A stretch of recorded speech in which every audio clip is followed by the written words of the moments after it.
Hello friends, welcome back to my channel Mayankwal arts.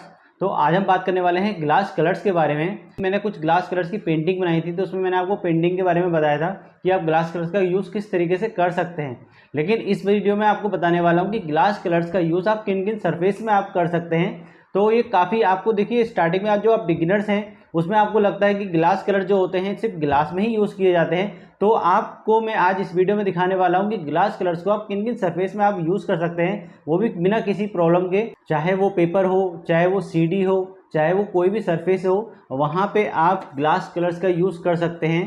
क्योंकि काफ़ी लोगों के डाउट होते हैं कि ग्लास कलर्स को क्या सिर्फ ग्लास में ही कर सकते हैं। तो वो डाउट मैं आज आपको इस वीडियो में क्लियर करने वाला हूँ कि आप ग्लास कलर का यूज़ किन किन सरफेस में आप कर सकते हैं और किसी भी सरफेस में आपको ग्लास कलर्स करने की कोई भी प्रॉब्लम नहीं होगी। तो मैं आपको दिखा देता हूँ कि मैं कलर्स कौन से यूज़ करता हूँ। तो ये आ जाता है फेविक्राइल के 10 शेड्स कलर्स वाटर बेस्ड। तो इसमें 10 शेड्स होते हैं। इसी का एक छोटा पैक आता है, वो आ जाता है आपके 6 शेड्स का। तो दोनों ही सेम होते हैं, लेकिन बस में आपके 6 शेड्स होते हैं, इसमें 10 शेड्स होते हैं। और जो इस बड़े वाले बॉक्स की जो MRP होती है वो आ जाती है 110 रुपीज़, और ये आ जाती है छोटे पैक की 75 रुपीज़। तो आप दोनों ही परचेज कर सकते हैं लोकल मार्केट से। मैं इसका लिंक डिस्क्रिप्शन में दे दूंगा, तो आप वहां जाके भी इसको बाय कर सकते हैं। तो अब वीडियो को लंबी ना करके मैं आपको दिखा देता हूं कि ग्लास कलर्स को आपको किस तरीके से कौन से सर्विस में यूज़ करना है और उसका क्या इफेक्ट आता है, वो मैं आपको इस वीडियो में दिखा देता हूँ। तो चलिए वीडियो शुरू करते हैं। तो सबसे पहले हम लेते हैं एक पेपर शीट। ये आइवरी शीट है। तो पेपर में आप कोई भी ले सकते हैं, लेकिन थोड़ी सी अगर आपको थिकनेस का ध्यान रखना पड़ेगा। कम से कम 200 GSM या 300 GSM आपको ये यूज़ करना है पेपर। और आप वाटर कलर पेपर का भी यूज़ कर सकते हैं ग्लास कलर्स के लिए।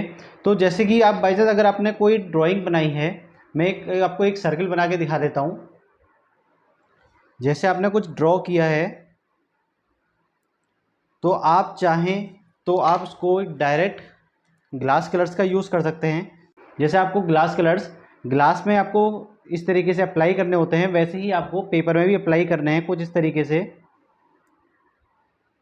तो देखिए, जैसे हम ग्लास में यूज़ करते हैं उसमें हम क्या करते हैं, आउटलाइन बनाते हैं 3D आउटलाइनर से। उसके बाद हम ग्लास कलर्स को फिल करते हैं। उसमें ग्लास में क्या होता है, हम कलर्स को ज़्यादा फिल करते हैं। इसमें आपको सिर्फ कुछ इस तरीके से फिल करना है। जब भी हम ग्लास में यूज़ करते हैं तो उसमें हम कलर्स की जो क्वांटिटी होती है वो हम ज़्यादा लेते हैं, और पेपर में हमें कम लेनी है। सिर्फ आपको कुछ इस तरीके से अप्लाई करना है। और कुछ अगर बबल्स आते हैं तो कोई भी आप पेंसिल ले लीजिए, या फिर कोई भी अगर पेन है तो उस तरीके से आप उसको इस तरीके से बबल्स को हटा लीजिए। तो इस तरीके से पूरा प्लेन सरफेस आपका ये बन जाएगा। कुछ इस तरीके से आप कलर्स कर सकते हैं। अब मैं आपको बताता हूँ, एक आ जाता है 3D आउटलाइनर।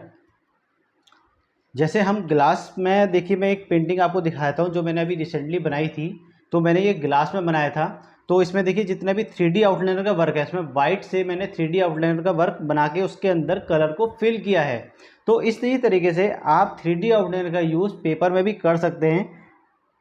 कुछ इस तरीके से अगर आपको कोई भी डिज़ाइन इस तरीके से बनाना है, तो आपने जैसे कुछ ये डिज़ाइन बनाया है, जब ये ड्राई हो जाए तो आप उसको फिल कर दीजिए। मैं अभी इसमें ड्राई होने का वेट नहीं कर रहा हूँ, फिलहाल आपको मैं इसके अंदर फिल करके दिखा देता हूँ कि आप किस तरीके से इसके अंदर फिल करेंगे।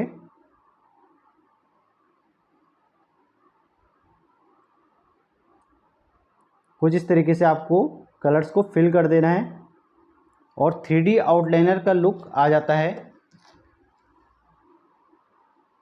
और ये जो बबल्स आ जाते हैं उसको आप इस तरीके से रिमूव कर लीजिए। तो कुछ इस तरीके से भी आप पेपर में वर्क कर सकते हैं। पेपर बस आपका थोड़ा सा थिक होना चाहिए, ज़्यादा GSM का होना चाहिए।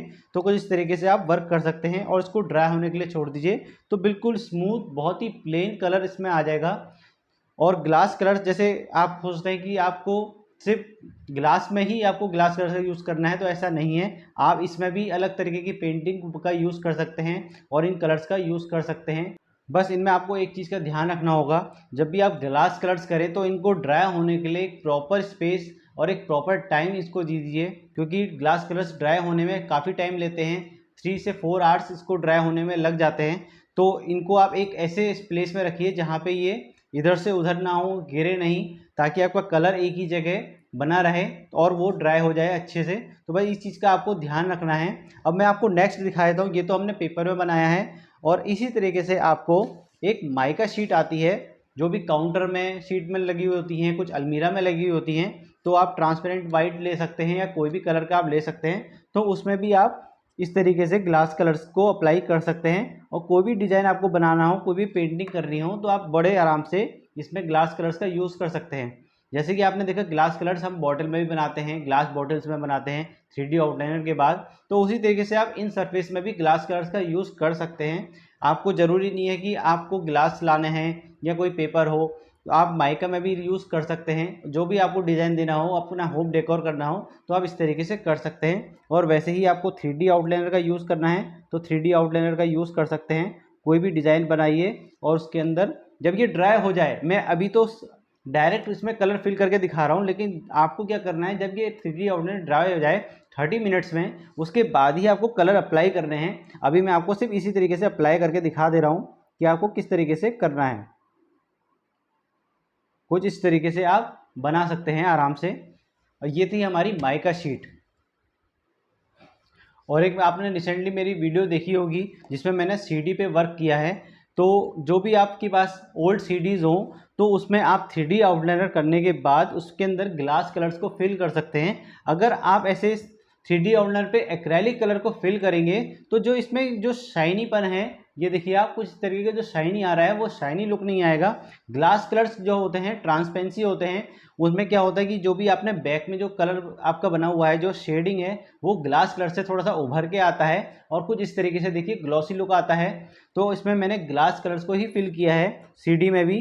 तो कुछ इस तरीके से आप अपना होम डेकोर कर सकते हैं। आप 3D आउटलाइनर बनाने के बाद इसमें ग्लास कलर्स को फिल कर दीजिए और उसके बाद आप देखिए कुछ इस तरीके से इसका डिज़ाइन बन के आ जाएगा। तो ये मैंने यूज़ किए हैं ग्लास कलर सीडी में।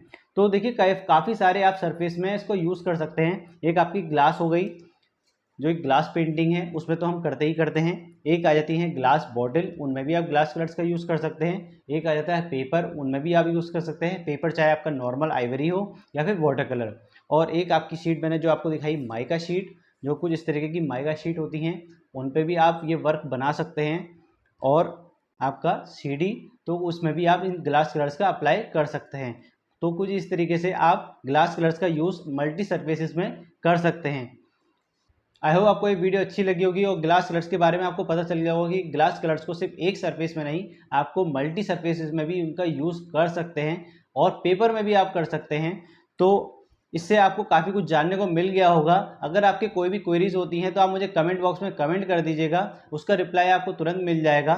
और मेरा एक इंस्टाग्राम पेज भी है, तो आप मुझे वहाँ जाके फॉलो भी कर सकते हैं। वहाँ पे मैं इनके पोस्ट डालता रहता हूँ। आपको कोई भी आपकी क्वेरीज हो तो आप मुझे इंस्टाग्राम पे भी पूछ सकते हैं। और वहाँ पे आपको कोई भी ऑर्डर देना हो स्केचेस का, ग्लास पेंटिंग का, जो भी आपको वर्क देना हो, वो आप मुझे ऑर्डर वहाँ पे इंस्टाग्राम पे दे सकते हैं। तो आज के इस वीडियो में इतना ही। Thank you for watching.